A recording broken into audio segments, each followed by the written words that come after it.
Okay, let's jump right into this explainer with a quick thought experiment. I want you to imagine waking up tomorrow morning, right? You've got the exact same job, the exact same salary, and the exact same daily routine. Literally nothing on the outside has changed. But suddenly it hits you this profound realization that the rules you followed your whole entire life, study hard, get a secure job, save whatever happens to be left over, those rules were never actually designed to make you wealthy. They were just designed to make you productive. Kind of makes you wonder, doesn't it? What if the biggest obstacle standing between you and real, lasting wealth isn't a lack of income or bad luck or crazy inflation?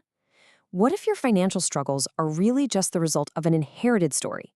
It's an idea that's been repeated so many times across generations that it completely stopped sounding like an idea and just started sounding like a hard fact. You've believed it for so long, you totally forgot it was just a story. And the absolute core of that story gets this one fundamental equation totally wrong. Income does not equal wealth. It sounds like a tiny distinction, but it dictates your entire financial reality. See, income is just the money flowing in. Wealth, on the other hand, is what's left over. It's that engine that just keeps working, generating value long, long after you've clocked out for the day. Really understanding this, it's the difference between just surviving and actually thriving. So let's look at our first section here, the story almost everyone inherits.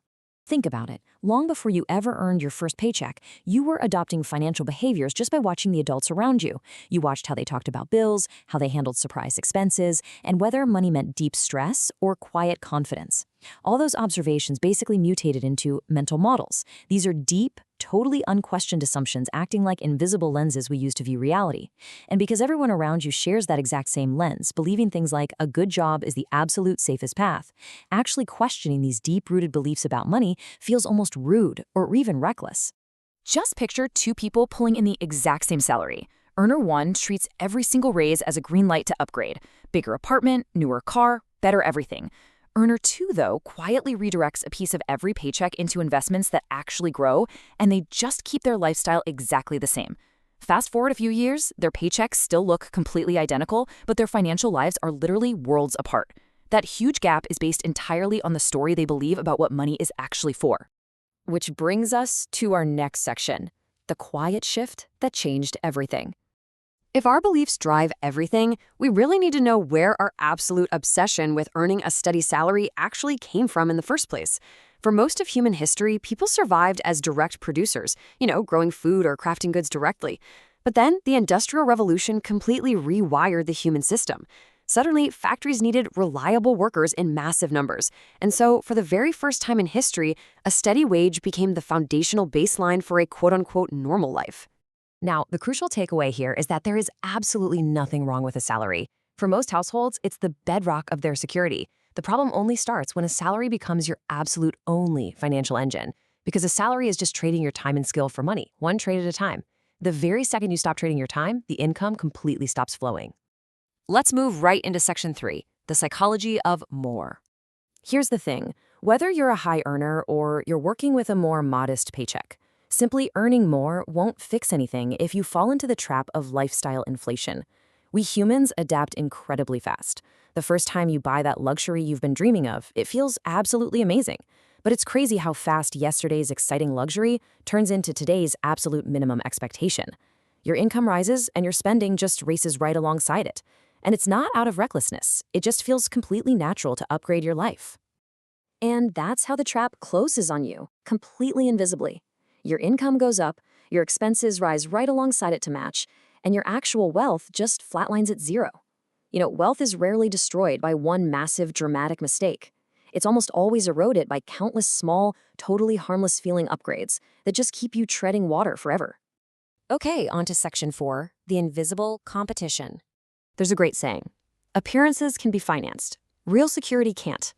We're basically wired as humans to read status signals. A luxury car or a designer logo is really just a flag planted in the ground saying, hey, I've made it. And ironically, usually to people we don't even like. Social media just puts this instinct on steroids. We're constantly measuring our totally normal, boring Tuesday against someone else's heavily financed, perfectly edited highlight reel. We never see the debt or the anxiety behind it. We only see the polished outcome, which totally hides the fact that a lot of those impressive-looking lives are quietly falling apart behind the scenes. Next up, Section 5, the price you never see. If we're going to step off that status treadmill, we absolutely have to understand opportunity cost. It's basically the invisible twin of every single financial choice you make. Say you buy a $200 jacket. The obvious cost is $200, but the opportunity cost, that's what that $200 could have become if it was invested, left alone, and given the time to grow into something way, way larger. The crazy thing is, you never get a receipt for the future you just gave up. So once you really grasp opportunity cost, the questions you ask yourself start to shift.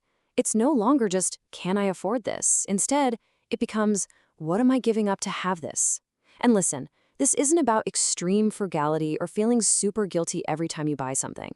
Financial freedom is really all about intentionality.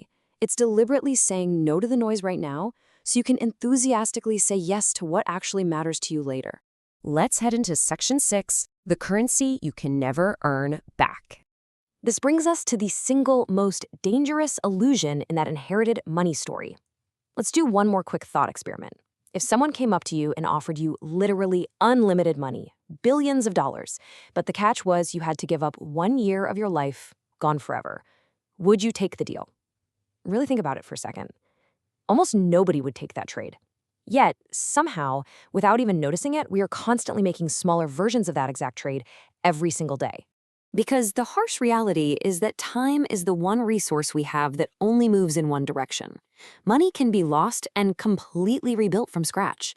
A career can be restarted from zero at any age. Time never gives you a do-over. And that's exactly why financially successful people eventually stop asking, how do I make more money? And completely pivot to asking, how do I make way better use of my time? And this right here is the fundamental difference between owning a job and owning an asset. Owning a job takes constant, nonstop effort that resets to zero every single Monday morning. But owning an asset, that gives you leverage. It means your hard work actually compounds into a machine that creates value while you're literally sleeping.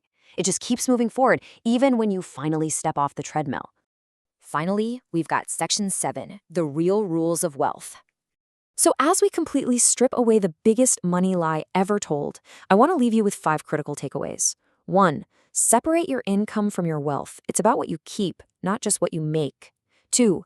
Always question lifestyle inflation. Not every single raise needs a brand new monthly bill attached to it. 3. Think in decades, not days. Real wealth is built on consistent, unremarkable choices. 4. Respect opportunity cost. Know exactly what future you are trading away. And 5. Protect your time above absolutely everything else, because it is the one thing you can never, ever earn back. Because when you get right down to it, wealth is really just measured by the choices available to you. The finish line was never some magical number sitting in a bank account.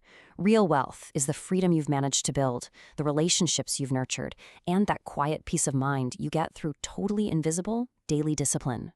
The rules of the whole game completely change the exact second your mindset changes. That biggest money lie, it only works as long as you actually keep believing it. So as we wrap up this explainer today, I want to leave you with one provocative question to chew on. What are you going to unlearn today? Thanks so much for joining me, and I really hope this helps you fundamentally rewrite the trajectory of your financial life.